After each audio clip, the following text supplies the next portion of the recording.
Hello everyone, welcome back to your YouTube channel Success Guidance. I hope you all are doing great और आप सबकी तैयारी अच्छी चल रही होगी।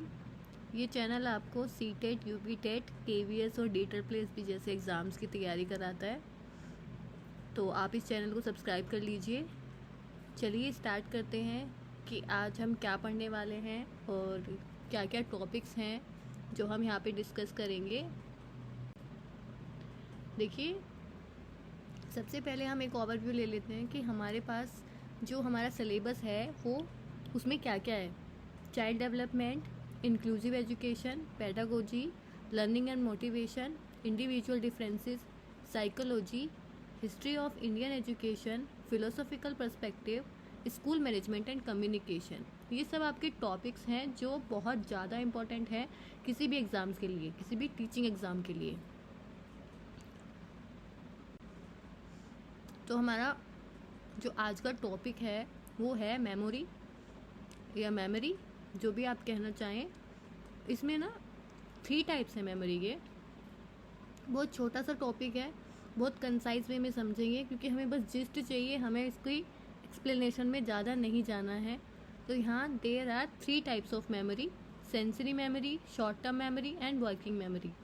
ठीक है, यहाँ पे 3 तरह की मेमोरी है आपके पास: sensory memory, short term memory and working memory. तो सबसे पहले समझते हैं सेंसरी मेमोरी होती कैसे है। सेंसरी मेमोरी जो है आपकी वो सेंसेस से आती है, मतलब आपने कोई चीज़ को देखा और वो बस लेस देन 1 सेकेंड के लिए आपके माइंड में जाती है, उसके बाद वो डिस्ट्रॉय हो जाती है। इसको कहते हैं आइकॉनिक और इकोनिक मेमोरी भी कहा जाता है, इसका अदर नेम है।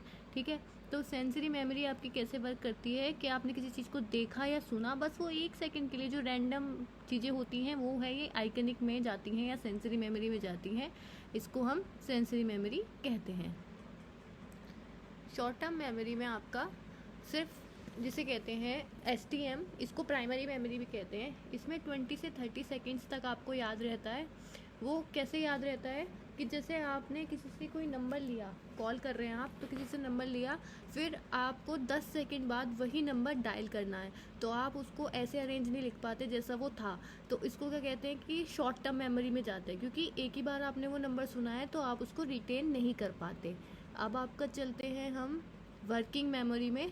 तो वर्किंग मेमोरी में क्या होता है आपका 25 से 30 सेकेंड्स तक रिटेन रह जाता है। और इसके बाद भी वर्किंग मेमोरी के ना 3 पार्ट्स होते हैं: phonological loop, visual special sketch pad and central executive.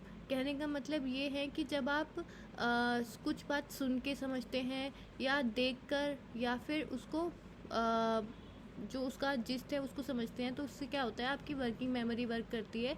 मतलब आपका जो माइंड है वो ज़्यादा वर्क करता है और 25 से 30 सेकेंड्स तक आपको याद रहता है। जैसे कि विजुअल स्पेशल स्केच पैड में क्या करते हैं हम कि जो हमारे पास जो भी ऑब्जेक्ट है उसके कलर, उसके साइज़ और उन सब चीज़ों को ध्यान में रखते हैं। ठीक है, उनको एक स्पेशल मतलब हमारे पास क्या आ जाती है, उसकी नॉलेज आ जाती है। फिर हमारे पास आता है सेंट्रल एग्जीक्यूटिव। इसमें क्या है कि एक तरह से प्लानिंग का काम करता है या सुपरवाइज़र का काम करता है। जैसे कि हमें क्या नॉलेज है जो हमें सुननी है, किस बात पे हमें ध्यान देना है, किस बात पे हमें ध्यान नहीं देना, ये कौन डिसाइड करता है? ये सेंट्रल एग्जीक्यूटिव डिसाइड करता है इन आवर वर्किंग मेमोरी में। जैसे कि हमने पढ़ा था उसमें लॉन्ग टर्म मेमोरी में आपको 30 सेकेंड से मैनी डेज तक याद रहता है, जिसमें 2 तरह की मेमोरी और होती हैं: declarative memory and non declarative memory.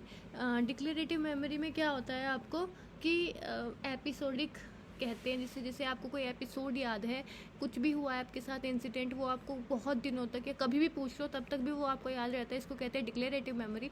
And non declarative memory कौन सी होती है? जिसमें आपको पता नहीं है लेकिन आपको वो याद रहती है। जैसे कि आप साइकिल चलाते हैं, तो साइकिल चलाने के जो स्टेप्स हैं आपके, वो आपने एक ही बार याद किए थे, उसके बाद आप उसे बार बार याद नहीं करते हैं, तो क्या है आपकी नॉन डिक्लेरेटिव मेमोरी में जाएगा। ठीक है, थैंक यू फॉर वॉचिंग।